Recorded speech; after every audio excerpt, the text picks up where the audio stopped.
In the spring of 1811, Richmond, Virginia, was shaken by a discovery that would never reach the papers, but linger in whispers for generations. Workers tearing down a tobacco warehouse unearthed something dreadful beneath its rotting floorboards. 8 identical wooden boxes. Inside each box lay a man's wedding ring, engraved with a name and date, and a vial of strange white powder. The rings all belonged to men who had died wealthy, respected, and mysteriously. Men who had one thing in common. Each had been the husband of a widow named Ruth Holloway. To Richmond's high society, Ruth had been the image of refinement, a woman of intelligence, grace, and almost supernatural knowledge of medicines. But behind her beauty and charm was a secret as dark as the soil that would eventually cover 8 graves. Ruth arrived in Virginia in 1782, claiming to be the grieving widow of a fallen war hero. With her cultured voice, her knowledge of Latin, and her skill with herbs and remedies, she was welcomed with open arms. Doctors were scarce in those days, and Ruth's little leather journal of family cures made her a prized companion among the wealthy elite. But what her neighbors thought of as healing wisdom was, in truth, a collection of formulas designed not to cure, but to kill.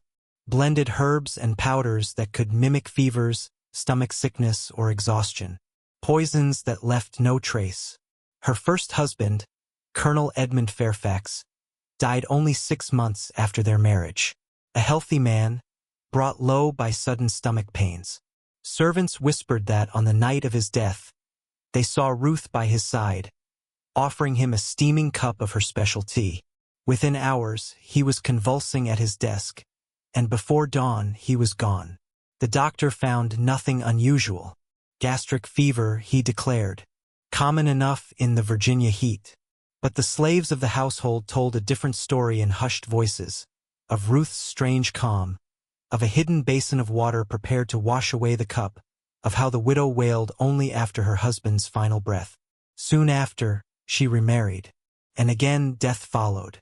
Captain Randolph, then Judge Henley, and then more merchants, landowners, men of influence, each taken by the same pattern of pain, weakness, and sudden decline, each leaving Ruth richer, more powerful, and more respected in society's eyes. To her peers, she was a tragic figure cursed by misfortune. To those who served in the shadows of her households, she was something else entirely. They spoke of the hidden vials, of the bitter smell of almonds, of her solitary walks into the woods where she gathered herbs no one else recognized. They watched, powerless, as her husbands drank from her hand and withered away. For nearly 30 years, she wove her web. 8 men, one by one, fell under her spell and into the grave. No court ever tried her. No record ever marked her guilt. But when the floorboards were pulled up in that warehouse decades later, the truth of her collection could no longer be denied. 8 rings, 8 vials, 8 lives claimed by the widow of Richmond. And if you believe the whispers, her leather journal, the book of recipes she guarded with her life, was never found. Prepared with calm precision, Ruth explained that the mixture she offered came from her late mother's old family remedies. The judge sipped, unaware that his final hours had begun. Soon he was gasping in distress. Dr. Harrison, summoned once again, his 3rd time tending to one of Ruth's fatally stricken husbands, felt suspicion creep into his thoughts. But suspicion was not proof. Ruth had been careful. She always had witnesses, never alone in those final hours, her patient's symptoms mimicking natural illnesses. To accuse a wealthy, respected widow without evidence would have been suicide. And so the pattern continued. With ruthless rhythm, husbands fell. George Carrington in 87, Samuel Bradford in 88, Edward Custis in 89. Each richer than the last, each carried to the grave by mysterious ailments.